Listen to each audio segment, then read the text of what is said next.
Étirez votre cou, juste un peu. Sentez-vous cette tension subtile entre votre tête et votre poitrine? Maintenant, laissez-moi vous poser une question que personne n'ose jamais poser. Et si ce simple geste, lever la tête, n'était jamais que physique? Et si c'était un signal, un appel ancien caché dans votre corps, attendant que vous l'écoutiez? Il y a des moments dans la vie où une simple chose ébranle les fondements de tout ce que nous pensions comprendre. Et maintenant, en cet instant précis, vous êtes sur le point d'en faire l'expérience. Car ce que vous allez entendre n'est pas seulement une information. Ce n'est pas seulement de la philosophie, ni même de la spiritualité. C'est une transmission. Et cela commence par votre cou. Elena Petrovna Blavatsky, mystique, philosophe et rebelle aux apparences superficielles, a dit un jour que le corps humain est une carte du monde invisible, que chaque articulation, chaque organe, chaque respiration n'est pas seulement biologique, mais symbolique, un langage vivant. Et selon elle, le cou ne fait pas exception. En fait, c'est l'un des grands mystères. C'est étrange, n'est-ce pas, que la partie de votre corps reliant votre esprit et votre cœur ait été largement ignorée, penchée sur vos téléphones, courbée par la honte, croupie sous des fardeaux que nous ne remettons plus en question. Et pourtant, elle est là, silencieuse, sans prétention, attendante. Le cou, écrivait-elle, n'est pas simplement la structure qui soutient la tête. C'est l'isthme spirituel, le pont entre deux mondes, le royaume de la pensée et l'océan de l'âme. Lorsque vous levez la tête, lorsque vous tendez le cou avec intention, quelque chose d'ancien s'agite, non pas à l'extérieur, mais à l'intérieur. Ne vous êtes-vous jamais demandé pourquoi vous vous sentez exposé lorsque quelqu'un vous touche la gorge? Pourquoi instinctivement, lorsque vous ressentez de la peur ou de la honte, votre menton tombe-t-il? Blavatsky dirait « parce que la gorge est la porte de la vérité ». Et la vérité, la vraie vérité, n'a jamais été confortable. Dans les traditions ésotériques qu'elle a ravivées, l'être humain n'est pas une machine, c'est un symbole. Et le corps, dans ce système symbolique, est un temple, un sanctuaire multidimensionnel, avec des seuils sacrés. Le sommet de la tête est l'endroit où l'esprit pénètre, le cœur est son lieu de résidence. Mais le cou est l'endroit où l'esprit parle. Pourtant, nous nous inclinons, nous nous comprimons, nous nous replions sur nous-mêmes, et pas seulement dans la posture, mais dans la présence. Nous taisons nos instincts, nous ravalons nos émotions, nous cachons nos mots. Nous apprenons à porter des masques qui ne nous vont pas, dans des vies que nous ne choisissons pas. Et tout cela, oui, tout cela, s'accumule dans l'étroit passage entre ce que nous ressentons et ce que nous exprimons. Ce n'est pas seulement de l'attention, c'est de la mémoire. C'est l'accumulation de chaque instant où vous êtes resté silencieux alors que vous auriez dû parler. Chaque fois que vous avez dit « je vais bien » alors que ce n'était pas le cas. Chaque fois que votre vérité était trop gênante pour le confort d'autrui. Le cou se souvient. Blavatsky enseignait que la mémoire n'est pas seulement stockée dans l'esprit. Elle vit dans le champ éthérique subtil, ancré dans les tissus, la posture, la respiration. Maintenant, posez-vous la question. Pourquoi étirer cet endroit oublié donne-t-il l'impression de se réveiller? Pourquoi donne-t-on l'impression de libérer quelque chose dont on ignorait l'existence? Parce que c'est le cas. Blavatsky parlait souvent de langues oubliées, pas seulement de langues anciennes, mais de gestes, d'énergie, d'alignement magnétique entre l'âme et la forme. Elle croyait que certains mouvements, lorsqu'ils sont exécutés avec présence, agissent comme des invocations, non pas au Dieu céleste, mais au soi profond enfoui sous le bruit du quotidien. Et lorsque vous relevez la tête, non pas avec arrogance, mais avec honnêteté, vous réveillez une part de vous-même qui se souvient. Et citate souvient que votre voix n'est pas seulement un son, c'est une puissance, c'est une création. Elle l'appelait le logos, le verbe, le principe vibratoire qui façonne la réalité. Non pas le bavardage de l'esprit, ni les opinions insignifiantes que nous recyclons quotidiennement, mais la résonance sacrée d'un être humain parlant avec son âme. Et où passe ce verbe? Par le cou. C'est pourquoi tant de gens le craignent. C'est pourquoi on nous apprend à l'éviter, à le négliger, à le crisper, à l'ignorer. Parce que c'est le chemin le plus direct entre votre monde intérieur et le monde extérieur, le plus sacré et donc le plus dangereux. Car si vous parliez de cet endroit, si vous parliez vraiment, vous ne pourriez plus faire semblant. Vous ne pourriez plus appartenir à des systèmes qui exigent votre silence. Vous n'appartiendriez qu'à la vérité. Et la vérité n'a pas de maître. Blavatsky nous a mis en garde contre cela. Elle a parlé des dangers de l'âme à moitié éveillée. Ceux qui commencent à se souvenir, à ressentir l'appel, à percevoir la dissonance entre leur façon de vivre et qui ils sont. Mais s'arrêtent. Ils choisissent le confort. Ils se réfugient dans la distraction. Et le canal se referme. Mais pour ceux qui persistent, pour ceux qui osent tendre non seulement le cou mais aussi l'esprit, le chemin s'ouvre. Il commence par la conscience. De la façon dont on s'assoit. De la façon dont on respire. Comment vous portez le poids de votre passé, non pas dans vos souvenirs, mais dans vos muscles. Puis vient le deuxième moment, lorsque vous levez les yeux, lorsque votre menton se lève doucement et que vos yeux rencontrent l'espace au-dessus de vous, non pas pour chercher quelque chose, mais pour affirmer votre présence, votre disponibilité. À cet instant, quelque chose change. C'est subtil, invisible, mais indéniable. La respiration change, la colonne vertébrale s'ajuste. La poitrine se gonfle. Le champ autour de votre corps commence à vibrer à un nouveau rythme. Vous n'avez pas encore besoin de parler. La posture est déjà une déclaration. Je suis là, je me souviens. Je ne suis plus disposé à vivre en me courbant autour de ce qui est faux. Et le cou devient le premier à savoir. Blavatsky croyait que le corps détient les clés de l'âme, et l'âme les clés du cosmos. Mais ces clés sont cachées à la vue de tous, dans des lieux oubliés, dans des gestes si ordinaires qu'ils deviennent sacrés lorsqu'ils sont accomplis avec conscience. La façon dont nous nous réveillons du sommeil, la façon dont nous respirons avant de parler, la façon dont nous étirons notre cou et l'alignons, non pas pour paraître confiants, mais pour être cohérents, entre l'intérieur et l'extérieur, entre l'esprit et le sens. Alors posez-vous la question maintenant, non pas avec votre tête, mais avec votre poitrine. Que se passerait-il si vous réaligniez simplement ce passage? Et si la tension que vous portez là n'était pas la vôtre? Et si votre voix, la vraie, était toujours intacte, attendant simplement que votre posture l'invite à s'exprimer?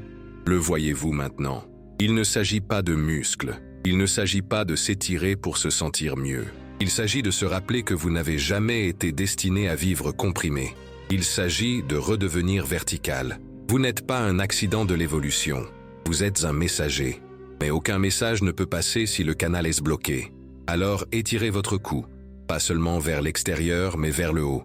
Non pas pour paraître plus grand mais pour retrouver votre dimension, votre présence, votre fréquence. Et lorsque vous le faites, restez-y, non pas dans la rigidité, mais dans le respect. Blavatsky appellerait cela le premier mouvement d'initiation, non pas vers une religion, mais vers vous-même. Vers la reconnaissance silencieuse que le corps que vous habitez n'est pas seulement le vôtre, mais sacré. Et le cou, ce pont étroit, est le tout début de votre pèlerinage intérieur. Vous n'êtes pas censé chuchoter entre vos dents. Vous n'êtes pas censé vous plier sous ce qui ne vous appartient pas. Vous êtes censé vous aligner, vibrer, parler non pas plus fort, mais plus vrai. Et tout commence, ici même, maintenant.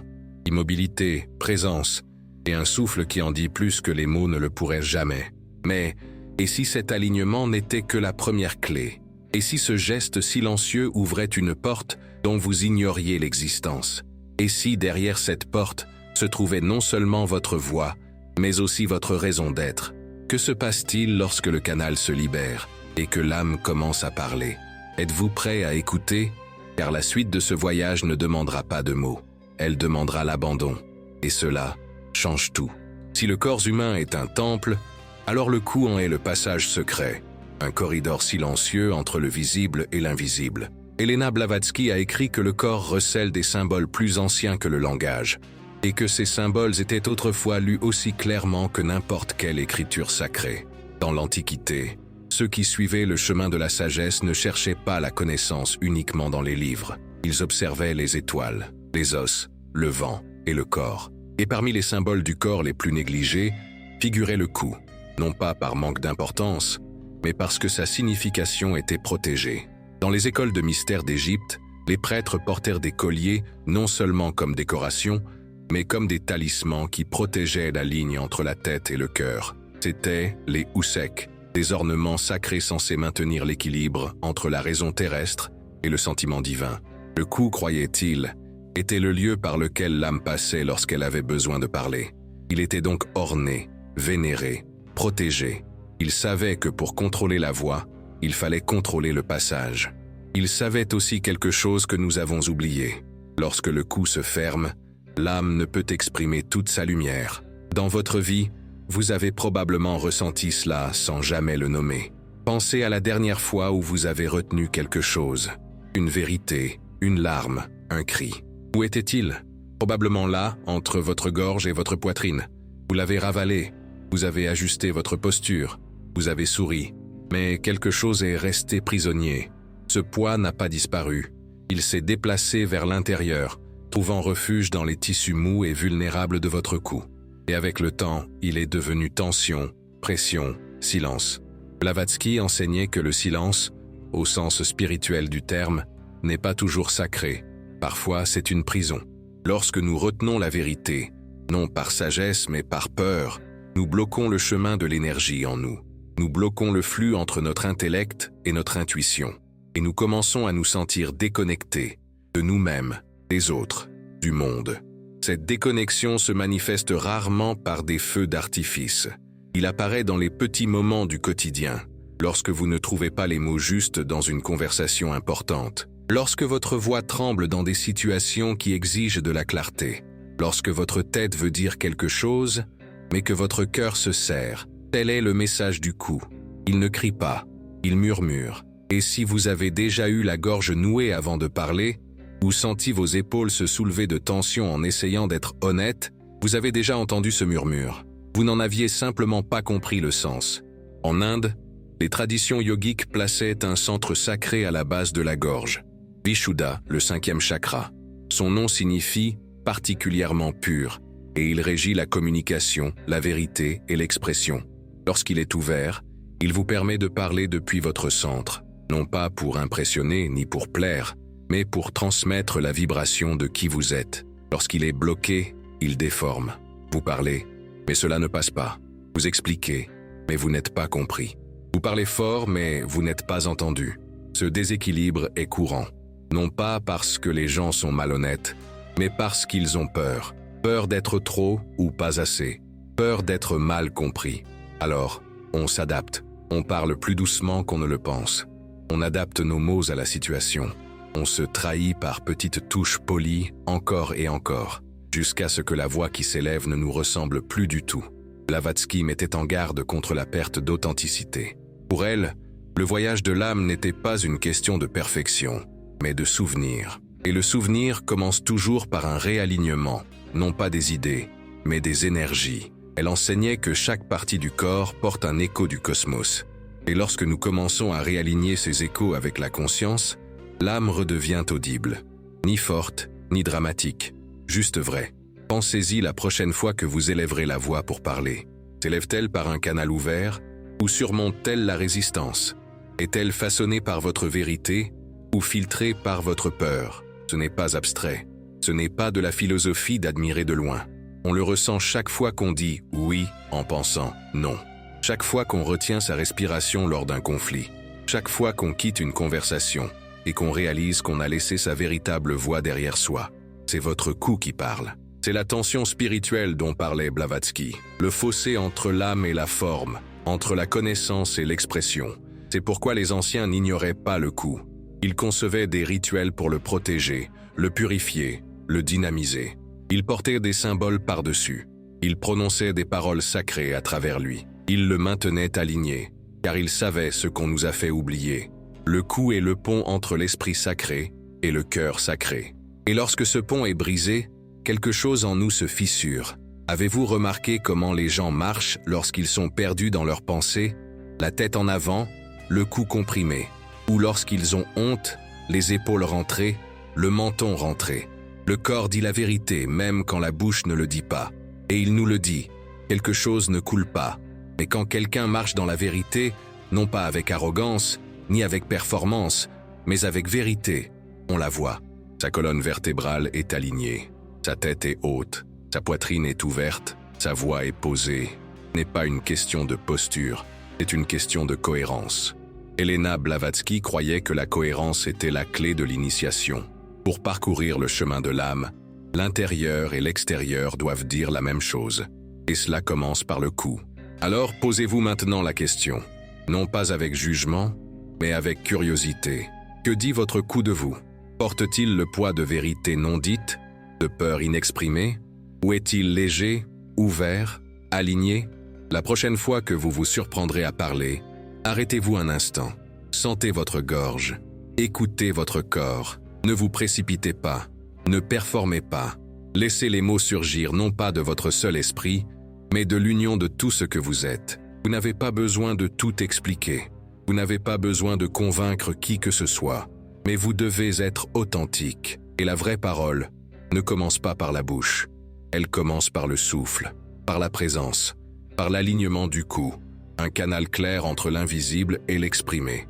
Si vous avez ressenti quelque chose dans ce message, un souvenir, un instant, une vérité, partagez-le dans les commentaires. Dites-nous, avez-vous déjà senti votre gorge se serrer lorsque vous aviez besoin de dire quelque chose d'important? Ou votre voix a-t-elle déjà tremblé lorsque votre âme tentait de parler? Écrivez une phrase sur un moment où vous avez ressenti cette tension entre le silence et la vérité. Nous voulons savoir qui nous accompagne dans ce voyage, parce que votre voix compte. Et le voyage de l'âme, comme nous l'a rappelé Blavatsky, ne se fait pas dans la solitude. Il se fait par la résonance, par une vibration partagée, par le courage de l'expression. Et tout commence, ici même, dans l'espace silencieux entre deux battements de cœur, dans le passage secret entre la pensée et le sentiment, dans le cou, le pont sacré et oublié.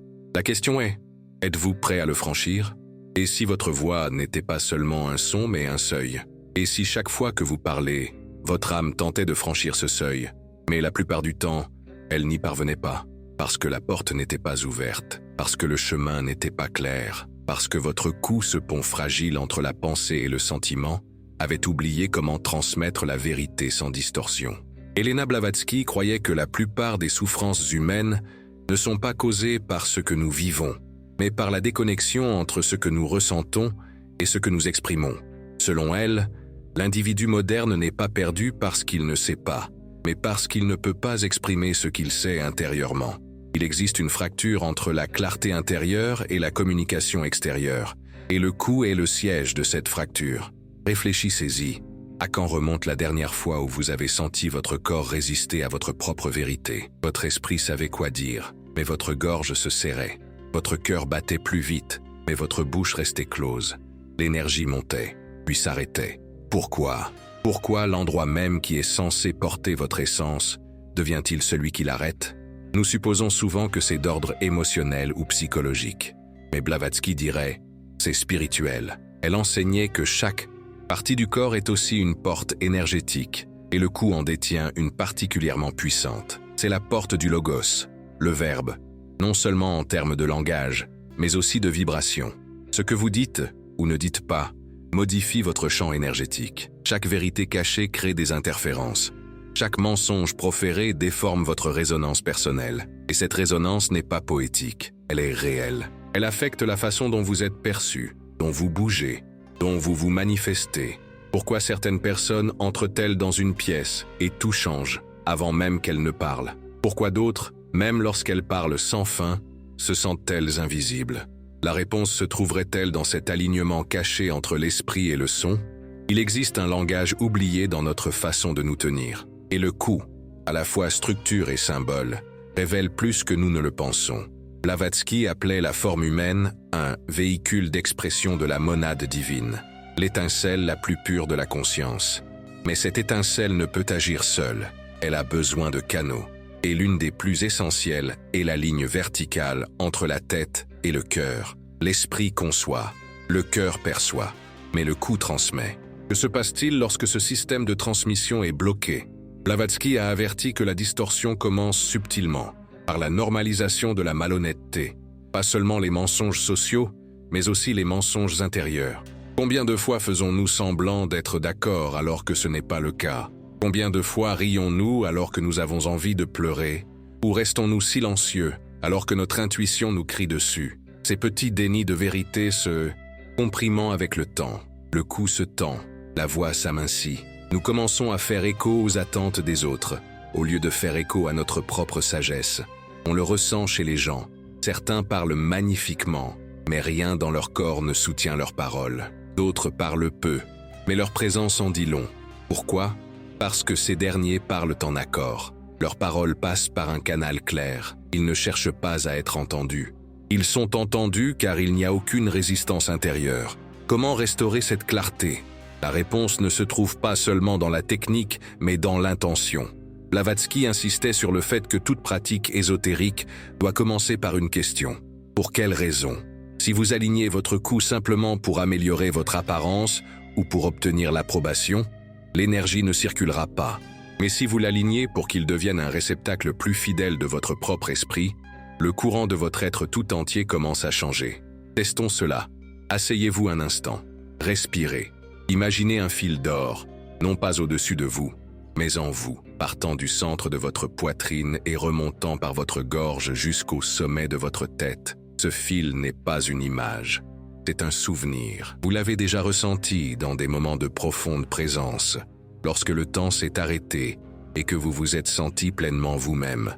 Ce fil d'or est l'axe de votre authenticité, et votre cou est le passage qu'il parcourt. Maintenant, demandez-vous, que signifierait garder ce fil intact tout au long de la journée? Pouvez-vous bouger, parler et répondre sans le plier, le rompre ou le tordre? La difficulté ne réside pas dans le corps, mais dans le conditionnement. Nous avons appris à privilégier l'esprit, la logique, l'opinion, la réaction. Pourtant, Blavatsky enseignait que l'esprit, isolé du cœur, devient tyrannique. Ses pensées, bien qu'intelligentes, perdent leur harmonie. Le but de l'entraînement ésotérique n'était pas d'éliminer la pensée, mais de l'équilibrer, en accordant une place égale à la connaissance du cœur. Et le cou, encore une fois, est le point d'équilibre. Elle décrivait souvent le système énergétique humain comme une échelle de feu, reliant la partie la plus dense du moi à la plus élevée. Mais une échelle ne fonctionne que si chaque barreau est solide. Si le barreau de la gorge, ce passage de la voix et de la résonance, est fissuré, le feu ne peut s'élever. Le voyage de l'âme s'arrête. Alors, que ressent-on en renforçant cet échelon? Ce n'est pas une question de volume, c'est une question d'intégrité. Lorsque vous parlez avec intégrité, vos mots s'accordent avec votre être. Il n'y a pas de performance, pas besoin de prouver. Le ton porte une fréquence que les autres reconnaissent instantanément, même s'ils ne peuvent expliquer pourquoi. Vous avez déjà ressenti cela, n'est-ce pas? Quelqu'un parle, et vous lui faites confiance sans effort. Quelqu'un d'autre parle, et quelque chose en vous résiste. Ce n'est pas rationnel, c'est vibratoire. Et la qualité de cette vibration ne dépend pas de ce qui est dit, mais de l'alignement de l'orateur. Serait-il possible que votre voix ne devienne magnétique que lorsqu'elle cesse de chercher à impressionner? Blavatsky croyait que la vérité est magnétique par nature. Elle ne nécessite ni défense ni perfection. Elle nécessite simplement une transmission. Et pour cela, le cou doit devenir non pas un mur, mais un canal. À quelle fréquence votre cou est-il un mur? En situation de conflit, votre gorge se serre-t-elle? Lorsque vous vous sentez jugé, vos épaules se lèvent-elles?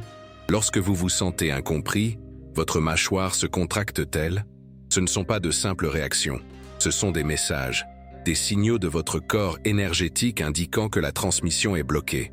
Que se passerait-il si vous réagissiez, non pas en forçant votre voix, mais en réalignant votre colonne vertébrale, en relâchant vos épaules et en laissant le souffle retrouver son chemin vers le cœur? Il y a un moment, juste après l'expiration et avant la respiration suivante, où le corps tout entier écoute. Dans cette pause, quelque chose s'ouvre. Et si vous êtes suffisamment présent, le souffle suivant transporte plus que de l'air. Il transporte la clarté. Et la clarté, transmise par un cou ouvert, devient sagesse en mouvement. Vous n'êtes pas ici pour mémoriser des vérités. Vous êtes ici pour les incarner. Cette incarnation ne commence pas par la parole, mais par l'alignement. Pouvez-vous laisser votre voix s'élever de votre être et non de votre peur? Blavatsky enseignait que tout véritable enseignement doit d'abord être vécu dans le corps. Jusque-là, ce n'est que de la théorie. Le cou, en ce sens, devient votre premier temple de pratique. Vous n'avez pas besoin d'une salle sacrée. Vous n'avez pas besoin d'encens ni de rituel. Vous avez besoin de présence. Vous avez besoin de respiration. Il vous faut la volonté de vous réaligner chaque fois que le monde vous tire hors de vous-même. Vous ne le réalisez peut-être pas encore, mais votre posture est porteuse de prophétie, non pas de l'avenir, mais de l'intention de votre âme. Votre port de tête, l'ouverture de votre poitrine, la fermeté de votre gorge révèlent si vous transmettez du bruit ou de la vérité. Elena Blavatsky croyait que chaque vie humaine est une note dans la symphonie de l'évolution. Mais si cette note est déformée, la musique vacille, non pas parce que vous n'en êtes pas digne, mais parce que vous n'êtes pas aligné. Que signifierait accorder votre instrument chaque matin? Non pas par de grands gestes, mais par l'angle de votre colonne vertébrale, la facilité de votre respiration, la douceur de votre regard. Le monde sonnerait-il différemment si vous le faisiez? Attardez-vous maintenant. Juste un instant. Observez votre cou, non pas avec critique mais avec révérence. Ce lieu étroit, souvent oublié, porte des siècles de silence ancestral, de doutes personnels et de potentiel spirituel. Il n'est pas faible, c'est sacré. Il détient le pouvoir de transition, de l'idée à l'intention, du silence à l'expression, de la peur à la présence. Et tout ce qu'il demande, c'est votre conscience. Alors commencez par là, pas par un cri, pas par un discours, par un souffle. Et laissez ce souffle revenir à votre centre. Que votre cou ne soit pas une barrière, mais un pont. Que votre voix ne soit pas une performance, mais une présence.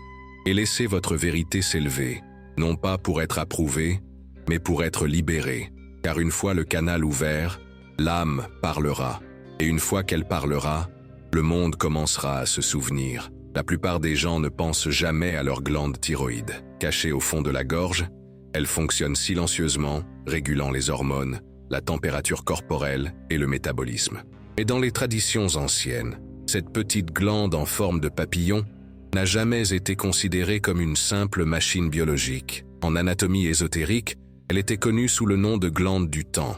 Elena Blavatsky enseignait que le temps, tel que nous le vivons, n'est pas seulement une séquence linéaire d'événements, mais une vibration, un rythme qui vit dans le corps et non sur l'horloge. Et la thyroïde, située exactement au niveau du chakra de la gorge, était considérée comme le traducteur de ce rythme. Lorsqu'elle est ouverte et active, la vie semble couler. Lorsqu'elle est paresseuse ou hyperactive, nous nous sentons bloqués, anxieux, déconnectés du moment présent.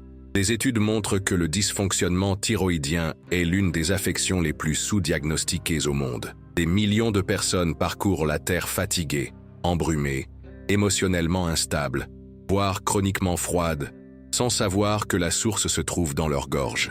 Et si cette épidémie de déconnexion de l'énergie et du rythme n'était pas seulement biologique, mais symbolique, et si nos nuques se contractaient non seulement à cause d'une mauvaise posture, mais aussi d'une dissonance spirituelle? Blavatsky dirait que ce n'est pas un hasard. Elle croyait que l'évolution spirituelle de l'humanité implique non seulement nos âmes, mais aussi nos glandes, nos organes et nos tissus.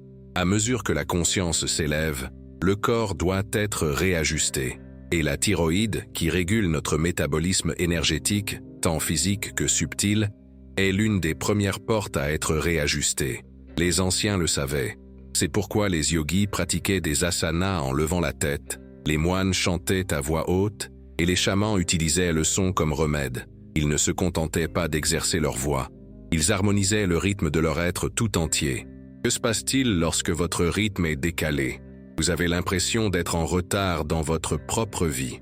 Vous êtes fatigué au lever du soleil et survolté à minuit. Vous êtes trop lent lorsque l'urgence est de mise, trop rapide lorsque le calme est de mise. Votre horloge interne n'est plus synchronisée avec l'horloge universelle. Et cette dissonance n'est pas seulement désagréable, elle est dangereuse. En 2017, une étude publiée dans la revue Chronobiology International a montré un lien significatif entre les perturbations du rythme circadien et les troubles émotionnels. Les personnes dont l'horloge biologique était déréglée présentèrent des taux plus élevés d'anxiété, de dépression et même de comportements impulsifs. Se pourrait-il que notre voix, notre rythme, notre respiration, tous régis par les structures autour du cou, soient dans les clés du rétablissement de cet équilibre? Blavatsky parlait souvent de correspondance. Tout dans le microcosme reflète le macrocosme. Tout comme la Terre a des saisons, des cycles et des pulsations, le corps humain en a. La thyroïde devient alors non seulement une glande, mais un baromètre de votre alignement spirituel. Elle vous indique sans mots si vous suivez le courant de la vie ou si vous y résistez. Imaginez maintenant quelqu'un qui aligne quotidiennement son cou avec la présence, qui respire profondément, soulève le crâne en pleine conscience et laisse sa gorge s'ouvrir doucement, comme une fenêtre. Cette personne, même sans parler, commence à rayonner une énergie différente. Elle ne court pas après le temps, elle s'y laisse aller. Elle ne crie pas pour être entendue, elle devient un diapason de clarté. Une vieille histoire tibétaine raconte l'histoire d'une femme qui pouvait apaiser une tempête avec sa voix, non pas en psalmodiant à tue-tête, ni en suppliant le ciel, mais en restant parfaitement immobile, le menton levé, et en murmurant un mot. L'histoire raconte que ce n'est pas le mot lui-même qui a arrêté le vent, mais l'alignement du corps, de la voix et de l'intention de la femme. Elle était en harmonie avec la terre, et la terre écoutait. Pouvons-nous en dire autant de nous-mêmes? Combien de fois vous arrive-t-il de vous précipiter pour respecter les délais? Combien de fois parlez-vous avant d'être prêt, juste pour combler le silence? Ou gardez-vous votre vérité pour vous, par peur de déranger les autres? Blavatsky nous a avertis. Lorsque nous ne vivons pas au rythme de l'âme, notre biologie commence à refléter cette confusion. Le souffle se raccourcit, le rythme cardiaque bégaie, le corps perd son harmonie, et la voix, reflet le plus pur de l'ordre intérieur, devient chaotique. Revenons maintenant au cou. Vous pensez peut-être qu'il ne s'agit encore que d'étirement, de posture, mais regardez-y à nouveau. Quelle partie de vous se contracte sous la pression? Qu'est-ce qui se contracte quand on retient ses larmes, quand on ravale ses mots, quand on feinte un rire? C'est le cou.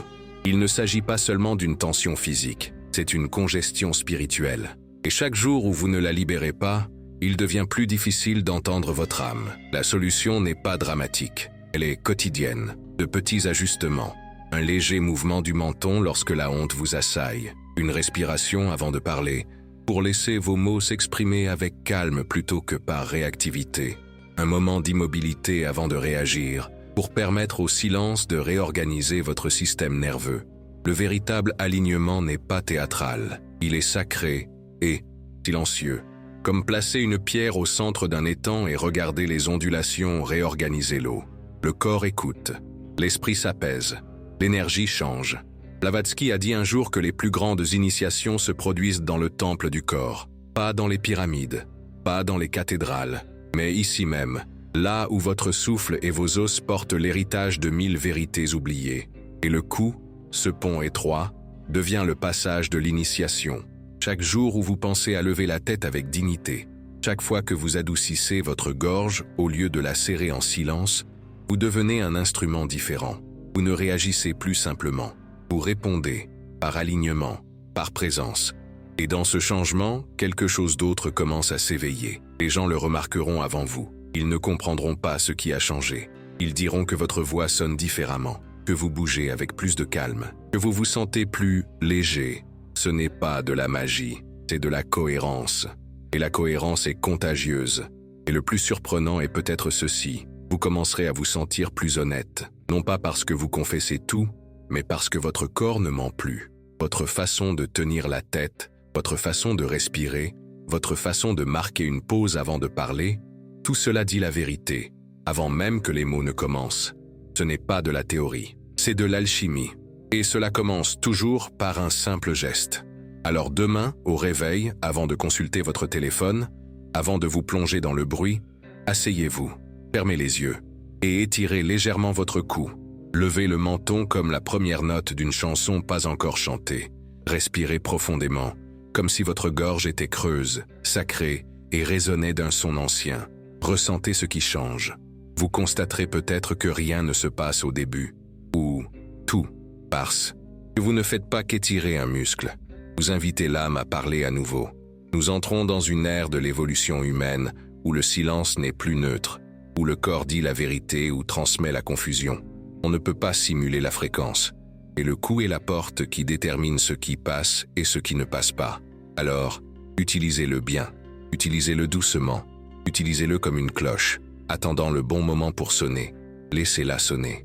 Laissez-la rappeler au monde que vous ne portez plus le poids des vérités non dites. Laissez votre alignement parler là où les mots sont insuffisants, parce que c'est le langage de l'âme. Et maintenant, il est temps d'écouter.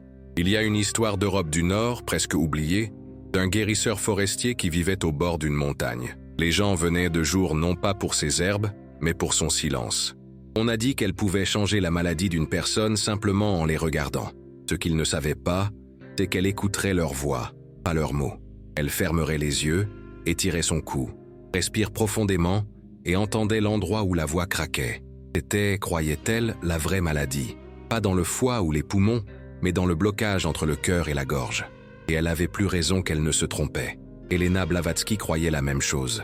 Elle a averti que la tâche commence non pas dans le corps, mais dans les espaces subtils, où la vérité ne bouge pas librement. Et c'est ce que la plupart des gens négligent.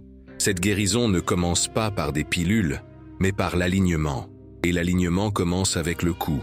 Lorsque l'âme parle à travers un passage bloqué, il crée du bruit. Lorsqu'il parle par un canal clair, il crée une résonance. Ce n'est pas de la poésie, c'est de la physique. La résonance peut être mesurée. Les scientifiques utilisent désormais des instruments pour observer comment la voix humaine change le champ électromagnétique du corps.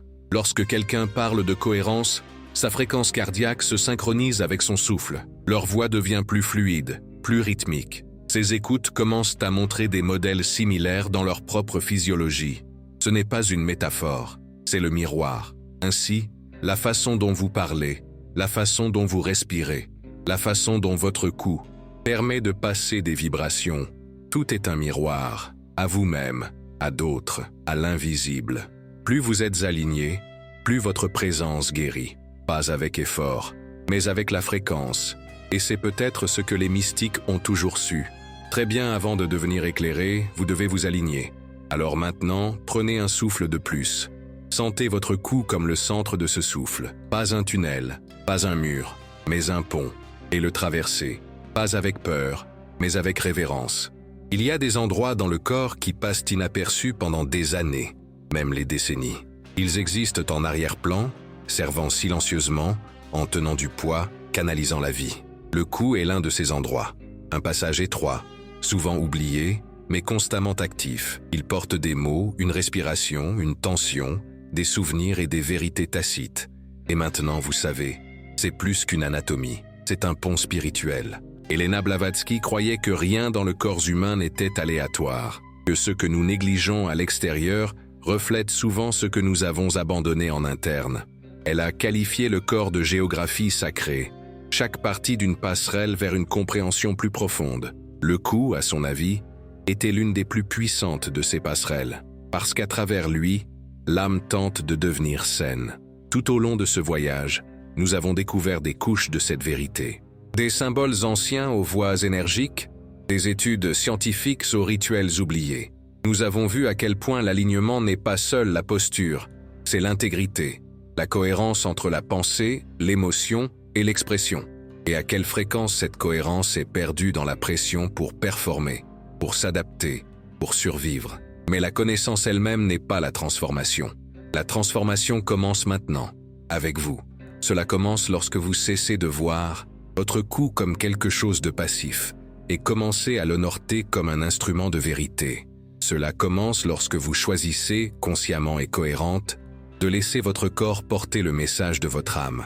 C'est là que nous rendons cette connaissance réelle, parce que la vérité spirituelle n'est pas un sentiment d'être admiré, c'est une fréquence à incarner. Alors, construisons maintenant une pratique, celui qui ne nécessite pas de rituel complexe ou d'initiation mystique. Celui qui s'intègre dans votre vie réelle, sans performance ni prétention. Celui qui invite votre âme dans votre routine quotidienne. Le premier principe est la simplicité. Commencez chaque jour par la présence, pas les performances. Avant d'atteindre votre téléphone, avant de parler, avant d'absorber le bruit du monde, asseyez-vous en silence pendant 1 minute complète. Placez une main sur votre gorge, une sur votre cœur. Inspirez lentement par le nez. Pendant que vous expirez, permettez à vos épaules de tomber et à votre cou se lever, comme si quelqu'un soulève doucement votre tête d'en haut. Répétez cela 3 fois. Pas besoin de mantra, pas besoin de perfection. Respirez juste présence, juste un espace pour que votre âme entre dans le corps. Ce n'est pas la méditation. Ceci est la reconnexion. Ensuite, avant votre première conversation de la journée, faites une pause pendant 5 secondes. Enregistrez-vous. Êtes-vous sur le point de parler de clarté ou d'habitude? Êtes-vous sur le point d'exprimer quelque chose d'honnête ou quelque chose que vous pensez que les autres veulent entendre? Si vous ressentez une étanchéité dans votre gorge, reconnaissez-la. Vous n'avez pas besoin de le réparer, remarquez-le. Avec la conscience, le corps recommence à vous faire confiance. C'est ainsi que la guérison commence. 1 fois par jour, Prenez une minute complète pour étirer votre cou avec intention. Se tenir, debout ou s'asseoir haut. Imaginez un fil doré s'étendant de votre poitrine à travers votre gorge et hors de votre tête. Inclinez la tête doucement d'avant en arrière, d'un côté à l'autre, au ralenti. Pas pour se fissurer ou forcer, mais se réveiller. Laissez votre cou redevenir fluide. Laissez-le souvenir du mouvement. Cela peut seul changer votre façon de parler, de respirer et de ressentir. Ensuite, apportez à votre voix. Au cours d'une conversation chaque jour, pratiquez un ton véridique. Parlez lentement. Laissez vos mots correspondre à votre souffle. Supprimez les performances. Ne pas se concentrer sur le bien ou le bien-aimé, mais sur le fait d'être réel. La réalité est une vibration. Vous le ressentirez quand il sera là. Et les autres aussi. Chaque soir, retournez à l'immobilité. Asseyez-vous avec vous-même. Placez votre conscience dans votre gorge, pas votre tête. Demandez-vous, ai-je dit ma vérité aujourd'hui? Si la réponse est non, pardonnez-vous. Si la réponse est oui, ressentez l'expansion dans votre poitrine. Quoi qu'il en soit, revenez dans le souffle. Étirez à nouveau le cou. Laissez la journée se terminer par la douceur. Ce cycle simple, l'alignement de l'obstacle, le discours véridique, la réflexion du soir, est votre pratique. Répétez-le pendant 7 jours, puis 21, puis 40. Vous n'avez pas besoin d'être parfait. Vous n'avez qu'à être présent. Maintenant, vous vous demandez peut-être, cela changera-t-il vraiment quelque chose? Oui, pas parce que l'acte est puissant, mais parce que votre intention est. Le pouvoir spirituel n'est jamais dans le geste, c'est en présence derrière. Et lorsque le corps est traité comme sacré, le sacré revient. Votre énergie changera, votre voix changera, votre posture changera. Mais plus que cela, vous commencerez à vous sentir moins fragmenté, moins en conflit, moins déconnecté de vous-même. Et les gens autour de vous le ressentiront. Vos conversations deviendront plus légères, mais plus significatives. Vous parlerez moins, mais soyez entendu plus. Vous vous sentirez plus enraciné, moins secoué par de petites choses. Et vous recommencerez à faire à nouveau confiance à vos propres instincts. Parce que le corps, en particulier le cou, fait réaliser la vérité. Et la vérité, une fois réveillée, ne dort plus jamais complètement. Il n'est pas nécessaire d'être fort pour être entendu. Pas besoin de se précipiter pour être présent. Vous n'êtes pas une machine. Vous n'êtes pas là pour survivre les jours. Vous êtes ici pour incarner l'âme. Et ce mode de réalisation commence encore et encore avec des moments simples de conscience. Alors, où allez-vous d'ici? Vous commencez. Vous commencez doucement, avec souffle. Vous commencez quotidiennement, avec l'immobilité. Vous commencez honnêtement, avec votre voix. Et vous commencez pleinement en vous rappelant que votre corps n'est pas seulement le vôtre, c'est un autel. Que votre cou soit son clocher. Laissez votre voix être son offre. Que votre silence soit son temple. Parce que dans un monde qui crie, chuchotant la vérité, est un acte de pouvoir. Vous n'avez pas besoin d'être guéri pour commencer. Vous commencez, et la guérison vous rencontre sur le chemin. Alors prenez ce premier souffle maintenant. Sentez vos pieds, soulevez la tête, ouvrez la gorge, pas pour parler, mais pour l'être. Et en cet être, tout le reste commence.